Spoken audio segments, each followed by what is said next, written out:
व्यास। व्यास शब्द का अर्थ है विस्तार।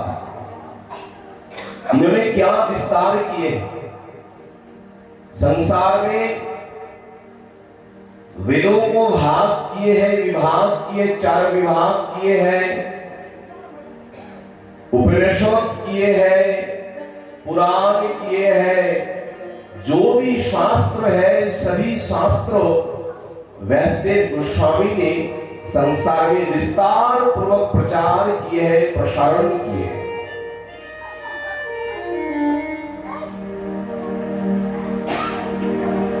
ये जो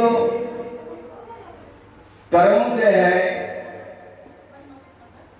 हमारे गुरुजी जो है जीवन में इसी प्रकार कर्म किए हैं। जीवन भर भगवान की कथा जो है,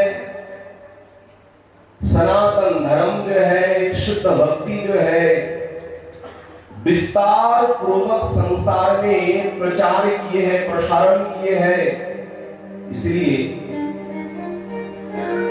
गुरु जी का आविर्भाव तिथि जो है, पूजन जो है, उस पूजन तिथि को भी हम व्यास पूजन कहते हैं।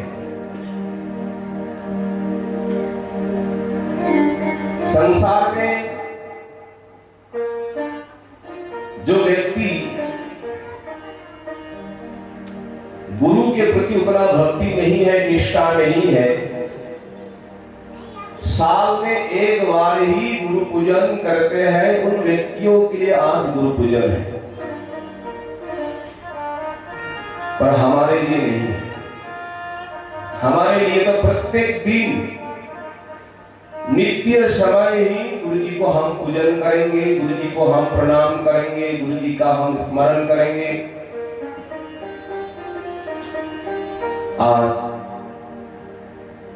जगत गुरु जो है कृष्ण द्वैपायन वेद व्यास जी का शुभ आविर्भाव तिथि है। प्रभु के चरणों में हम सब मिलकर के प्रणाम करेंगे। सब बलिए सदगुरुदेव भगवान की जय हो। काल हम लोगों ने श्रवण किए भागवत में 6 प्रश्नों है। 6 प्रश्नों में संपूर्ण भागवत ये 18,000 श्लोक जो है इसी 6 प्रश्नों में ही है। सर्वप्रथम जो प्रश्न था वो प्रश्न कौन सा था? पुंसाम एकांततः श्रेय। पुंसाम पुरुष केवल पुरुष ही नहीं है। किसी के मन में इस प्रकार भावना हो सकते हैं पुरुष माने पुरुष जाति, पर ये नहीं है पुरुष माने जीव। परम पुरुषोत्तम भगवान का ही हम अंश है, इसलिए जीवात्मा को भी पुरुष कह करके उनको भी स्मरण किए हैं। स्त्री है, पुरुष है, सभी का आत्मा जो है ये पुरुष का ही अंश है, इसलिए पुंसाम एकांततः श्रेय। जीवात्मा के लिए आत्यांतिक कल्याण क्या है, आत्यांतिक मंगल क्या है, ये प्रश्नों शौनक आदि ऋषियों ने शुद्धदेव गोस्वामी के चरणों में ये प्रश्न सबसे प्रथम किए।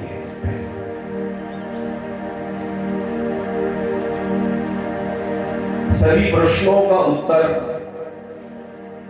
प्रदान करने के लिए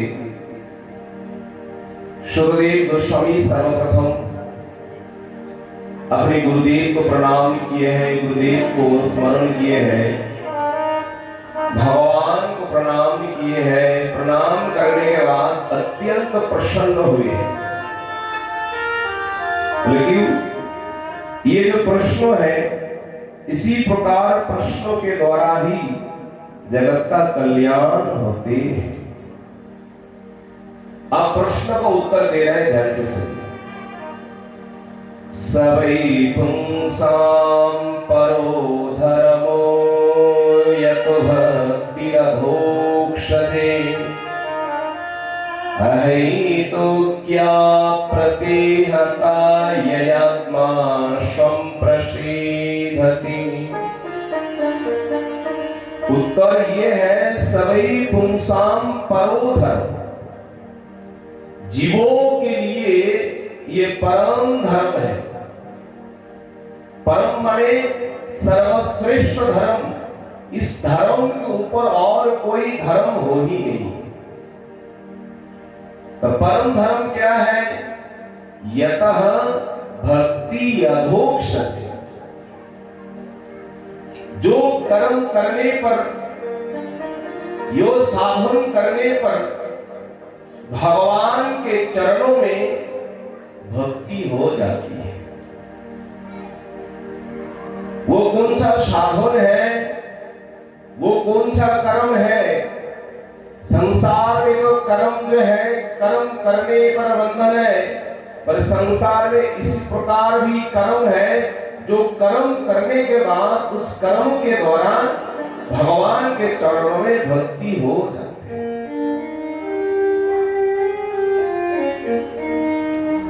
यही जीवात्माओं के लिए परम धर्म है। जिस प्रकार हम सब मिलकर के ये भगवान का कथा जो है हम श्रवण कर रहे हैं, कीर्तन कर रहे हैं, स्मरण कर रहे हैं, ये अनुष्ठान जो है, ये कर्म जो है, ये जीवात्माओं का परम धर्म है। ये जीवात्माओं के लिए परम कर्तव्य है। ध्यान रखिए, मंदिर में जाकर के भगवान का पूजन करना है, भगवान को प्रणाम करना है, ये क्या है? बोले ये जीवात्मा का परम धर्म है। जीवात्माओं का स्वाभाविक वृत्ति क्या है? बोले जीवात्माओं का स्वाभाविक वृत्ति है परमात्मा का नाम करना, परमात्मा का सेवा करना। पर हमारे भीतर जीवात्मा जो है माया के साथ संस्पर्श होने के कारण ये कर्तव्य जो है, ये कर्तव्य हम सब भूल गए। इसी कर्तव्यों को स्मरण दिलाने के लिए, इसी सेवा को करने के लिए शास्त्र हमेशा हमें आदेश देते हैं। क्या करना है? भगवान का भजन करना है, भगवान का नाम करना है, भगवान का सेवा करना है। ये जीवात्माओं का परम धर्म है।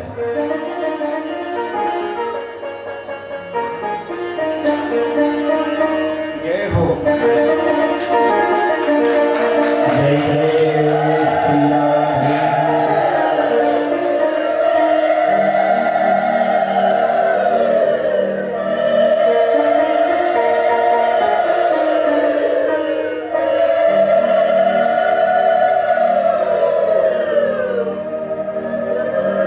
भजन करना ये तो परम धर्म है,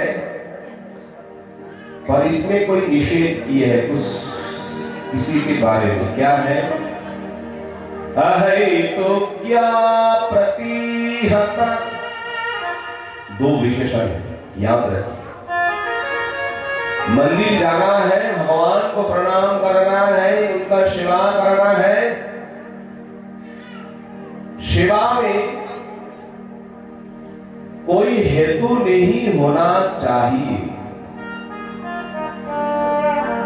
मंदिर में जाकर के भगवान को हम प्रणामी दिए हैं, उस भगवान को हम दान किए हैं, इसके बदल में भगवान से हमें कुछ मांगना नहीं चाहिए।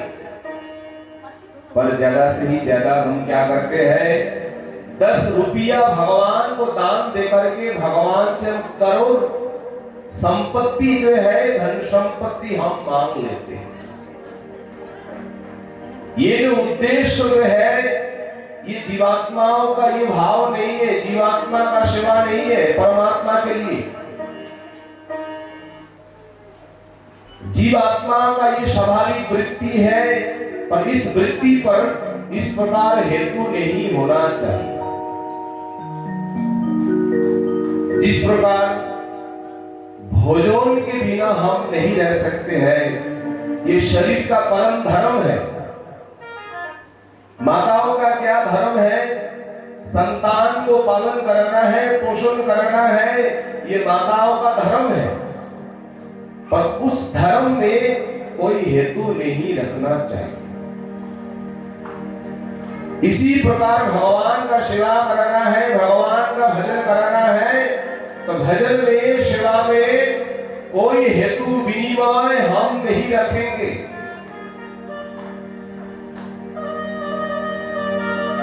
और क्या है? अप्रतिहता। अप्रतिहता माने एक दिन दो दिन हम खूब करके भगवान का नाम किए हैं, मंदिर हम गए हैं, पर एक दिन दो दिन के बाद फिर जाने का कोई इच्छा ही नहीं। इस प्रकार भी भाव नहीं रखना चाहिए। गंगा की धारा जिस प्रकार बहती है ना, सृष्टि से आज तक कभी भी रुकी नहीं है। उसी प्रकार गंगा की धारा के न्याय 24 घंटा ही भगवान का भजन करना है, भगवान का साधन करना है। पर इस भजन में, इस साधन में कभी भी रुकावट नहीं करना है। साधन माने गमन। शुद्धदेव गोस्वामी वर्णन किए हैं, भक्ति में अनेक भाग है। शुद्ध भक्ति है, कर्म मिश्रा भक्ति है, ज्ञान मिश्रा भक्ति है, अहैतु की भक्ति है। तो हम कौन सा भक्ति हम जागरण कर रहे हैं? सकर्म भक्ति कामना वासना से युक्त है, कामना वासना से मुक्त है, तो हम ही जानते हैं। इसलिए यह निषेध किए है, भजन करना है, भजन में, साधन में, भगवान की सेवा में कोई हेतु नहीं रखना चाहिए। हमारे जीवन जो है, जीवन धारण करने का सार्थक क्या है? भोजन करना है, शयन करना है, आनंद करना है, ये जीवन का कर्तव्य नहीं है। वो तत्व वस्तु जो है, तत्व वस्तु को जानना है, भगवान कौन है। भगवान को छोड़ दीजिए, सबसे पहले ये तो जानिए मैं कौन हूं, कहां से मैं आया हूं, और एक दिन हम कहां चले जाएंगे। चले जाने के बाद वहां हमें क्या मिलेंगे? कम से कम एक बार तो बैठ करके सोचिए, चिंतन करिए हम कौन हैं। ये जो हम देख रहे हैं, ये संसार क्या है हमारे लिए? और संसार को जिन्होंने सृष्टि की है वो कौन है? तीन वस्तु को जानिए, और तीन वस्तु को जानने के बाद संसार में और कोई बाकी ही नहीं रहेगा। सृष्टि करने वाले कौन है? हमारे साथ ये जो है, ये कौन है? मैं कौन हूं? शुद्धदेव गोस्वामी वर्णन कर रहे हैं, ये तत्व जिज्ञासा ही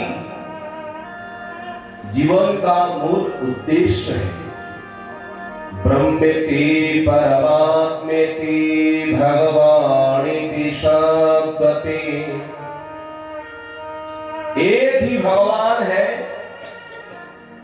कोई कहते हैं ब्रह्म है, कोई कहता है परमात्मा है, कोई कहता है भगवान है। भगवान में कोई भेद नहीं है, भेद तो हम ही कर रहे हैं। हम जिस प्रकार साधन कर रहे हैं, हमारे भीतर जिस प्रकार योग्यता है, योग्यता के अनुसार, साधन के अनुसार हमारे सामने भगवान तीन प्रकार प्रकट होते हैं, तीन रूप। एक है ब्रह्म, एक है परमात्मा और एक है भगवान। ब्रह्मो से परमात्मा श्रेष्ठ है और परमात्मा से भगवान ही सर्वोत्तम भगवान का स्वरूप है। भगवान का अनंत अवतार है। अनंत अवतारों में भागवत में 24 अवतार वर्णन किए हैं। जयदेव गोस्वामी 24 अवतारों से 10 अवतार उन्होंने कीर्तन किए हैं, 10 अवतारों का नाम उन्होंने वर्णन किए। केशव धृत मीन शरीरा जय जगदीश हरि। जय जगदीश हरि। केशव धृत पूर्व शरीरा, केशव धृत पूर्व शरीरा, केशव धृत वराह रूप, केशव धृत वराह रूप, केशव धृत नरहरि रूप, केशव धृत नरहरि रूप, केशव धृत वामन रूप, केशव धृत वामन रूप, केशव धृत परशुराम रूप, केशव धृत परशुराम रूप, केशव धृत राम शरीर, केशव धृत राम शरीर, केशव धृत बलराम रूप, केशव धृत बलराम रूप, केशव धृत बुद्ध शरीर, केशव धृत बुद्ध शरीर, केशव धृत कल्की शरीर, केशव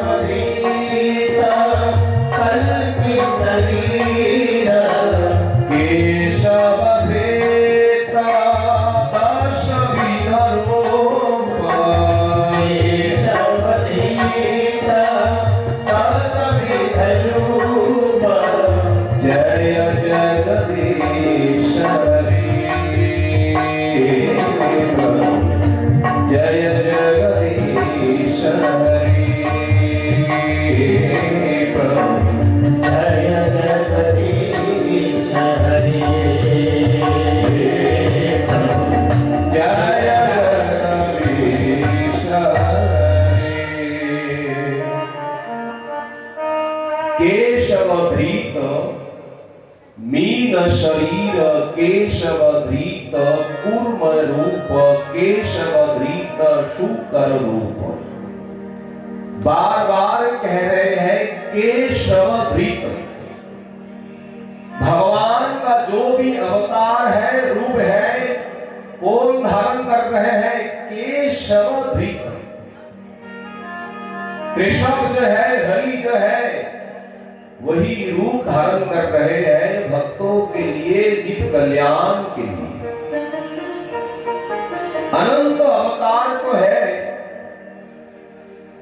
पर सुखदेव गोस्वामी यहाँ पर कुछ कहे हैं। एते चांस कला पुंस कृष्णस्तु भगवान स्वयं इंद्राणि व्याकुलं लोकं विडयन्ति युगे युगे। जो भी अवतार है, अंश है, सबका ही मूल कौन है? कृष्णस्तु भगवान स्वयं। स्वयं भगवान श्री कृष्ण ही है। स्वयं भगवान स्वयं अवतारी गौर हरि है, श्री कृष्ण है, और बाकी सब अवतार है, कोई अंश है, कई कला है। ये श्लोक है ना, भागवत में यही श्लोक को कहा गया है भागवत का परिभाषा श्लोक। स्वयं भगवान केवल श्री कृष्ण के बारे में ही कहे हैं और किसी के अवतार के बारे में स्वयं भगवान नहीं कहे। यद्यपि किसी के भीतर कोई भेद नहीं है, सब समान है। जैसे एक दीपक है ना, एक दीपक से अगर 1000 दीपक को हम जलाए तो जलाने के बाद सब समान है, किसी के भीतर कोई भेद नहीं है। फिर भी एक तो मूल होना है, तो मूल कौन है? स्वयं भगवान श्री कृष्ण ही है। बोले भागवत महापुराण की जय हो। सुखदेव गोस्वामी कह रहे हैं, ये कथा जो है सुखदेव गोस्वामी के मुख से परीक्षित की सभा में हमने जाकर के श्रवण किए। गुरुदेव ने कृपा किए है और गुरु कृपा से ही हम आपके सामने वही कथा को हम कीर्तन कर रहे हैं। सौनक आदि ऋषियों ने प्रश्न किए हैं, सुखदेव गोस्वामी बाल ब्रह्मचारी है, कहीं पर उनका कोई आसक्ति है ही नहीं है, किसी गृहस्थियों के पास जाते भी नहीं है, अगर चले जाते गोदहन करने का समय जो है उतना समय ही रहते थे और उसके आगे तो इनका कोई अवस्थान है नहीं है। तो 7 दिन तक परीक्षित की सभा में सुखदेव गोस्वामी किस प्रकार भागवत कथा वर्णन की। सुखदेव गोस्वामी वर्णन कर रहे हैं व्यासदेव का जन्म किस प्रकार हुए है, आज उन्हीं का आविर्भाव तिथि है। आइए थोड़ा विस्तार पूर्वक हम समझें। मत्स्यगंधा ये कन्या जो है, इनका जन्म जो है एक मांस के पेट से हुआ है। क्यों हुए हैं? एक मत्स्य है, मांस है, तो एक मनुष्य को कैसे जन्म देंगे? महाभारत में वर्णन है, उपरीचर वसु नामक कोई राजा थे। उपरीचर, उपरी माने ऊपर ऊपर चलते थे, उनके पास इस प्रकार एक विमान है, विमान माने रथ। एक दिन शिकार करने के लिए वन चले गए, वन में जाकर के शिकार कर रहे हैं, शिकार कर रहे हैं, शिकार करते करते स्त्री का याद आ गई। रानी है, पर याद आते ही उनका धर्म जो है, उस धर्म में कुछ विघटन हुए हैं। पुरुष का धर्म जो है, उन्होंने क्या किए हैं, अब मन में पश्चाताप कर रहे हैं, हमने तप किए हैं पर कुछ कारणवश हमारे धर्म जो है, हमारा जो भी नियम जो है, ये नियम भंग हुए। चिंतन करने के बाद उन्होंने क्या किए हैं, वो बीजो जो है ना एक पत्ते में बांध करके उनके साथ एक पक्षी है, पक्षी को दे दिया, बोले जाओ लेके रानी को दे दो और इसी से ही रानी का एक सत्पुत्र सत्संतान होंगे।